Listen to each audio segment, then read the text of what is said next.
સુરતના પુણાગામ વિસ્તારમાં ખાડી કિનારે મચ્છરોનો ઉપદ્રવને લઈ સ્થાનિકો ત્રાહિમામ પોકારી ઉઠ્યા છે, તેને લઈ આજે અનોખો વિરોધ કરાયો હતો।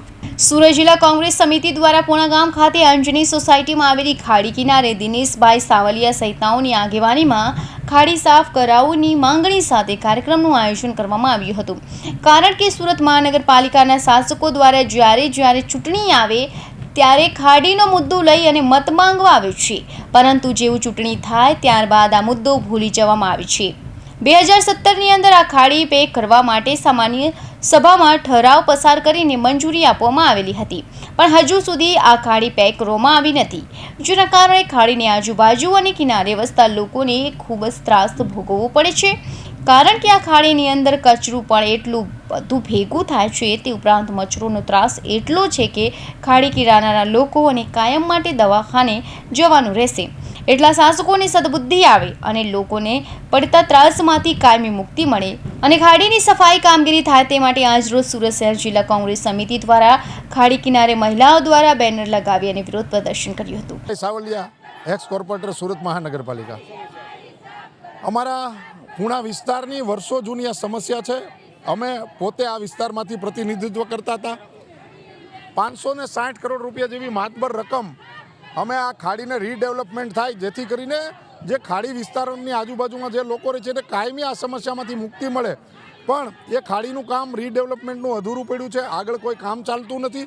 અને અત્યારે આપણે આ ખાડી પર આવ્યા છીએ અને નરકાગાર સ્થિતિમાં આપણે જોઈ રહ્યા આજુબાજુમાં જે લોકો રહે છે એ રહેવું એના માટે અસહ્ય થઈ ગયું છે, અહીંયા રહી ન શકાય એવી અહીંયા પોઝિશન છે। તો અમે તંત્રને જગાડવા માટે અને આપના માધ્યમથી એમના સુધી વાત પહોંચે, શાસકો સુધી, વિપક્ષ સુધી, કે 1 કલાક તો અહીંયા રહીને તમે બતાવો। જો 1 અઠવાડિયાની અંદર આ જે સમસ્યા છે એનો હલ નહીં આવે, એનું નિરાકરણ નહીં આવે, તો આ સ્થળ ઉપર સ્થાનિક લોકોને સાથે રાખીને અમે ઉપવાસ આંદોલન પર બેસીશું। મારું નામ શોભનાબેન પી હિરપરા। આ અંજની સોસાયટીમાં આજે 2 મહિનાથી આ કચરું ભરાણું છે, કોઈ અહીંયા કંઈ જોવાઈ આવતા નથી। આગળથી ખાડી બંધ થઈ ગઈ છે, પેક થવાની હતી, પણ જો એને પેક જ ન કરવી તો અહીંયા કચરું ભરાણું છે, એને કંઈક ધ્યાન તો દેવું જોઈએ ને સરકારને। આ મૂંગી ને બેરી સરકાર છે, હું તો એવું માનું છું કે મૂંગી બેરી સરકાર છે ને આ કોઈ દી આગળ વધારશે જ નહીં। અને અમને વિશ્વાસ છે જો આ 2 પેઢી વૈયા ગયા હોય ને આ ખાડી ન બંધાતી હોય અને અત્યારે અમે કઈ હાલતમાં અમે જીવીએ છીએ અને મચ્છરનો એટલો ત્રાસ છે, તો સરકારને પણ સમજવું જોઈએ કે આ નાના માણસો છે કઈ રીતના દવાખાને જતા હોય, નાના બાળકો છે અને રોજની રોજ સાફ કરવા આવે, ક્યારેક 2 સાઈડ કચરું કરી દેશે ને વચ્ચેથી પાણી વયું જાય છે, પણ એકવાર જોવા તો આવો। અધિકારીને અમે એમ કહીશી કે તમે અહીંયા જોવા આવો, આ કઈ રીતના હાલતમાં બધાય રહે છે। અમે એવું માગી છીએ, અમે તમામ બહેનો આવ્યા છે કે અમારે કાં ખાડી બોરી દો અને સાફ કરાવો, અમારા રોજની મગજમારી છે તો અમારે શું કરવાનું? આ મૂંગી બેરી સરકારને અમે એ કહેવા આવ્યા છીએ। જે બેનરની અંદર ઉલ્લેખ કરાયો હતો કે ભારતના માન્ય વડાપ્રધાન નરેન્દ્ર મોદીનું સ્વચ્છ ભારત મિશન છે, જેને સુરત મહાનગરપાલિકામાં બેઠેલા ભાજપ શાસકો દ્વારા આગળ વધારવામાં નથી આવી રહ્યું। ત્યારે આ બેનર દ્વારા નરેન્દ્રભાઈ મોદી ભાજપ શાસકોની વિનંતી કરી રહ્યા છે કે આ મારું સપનું છે કે તેને સાકાર કરવા માટે હવે આપ ખાડી સાફ કરાવો।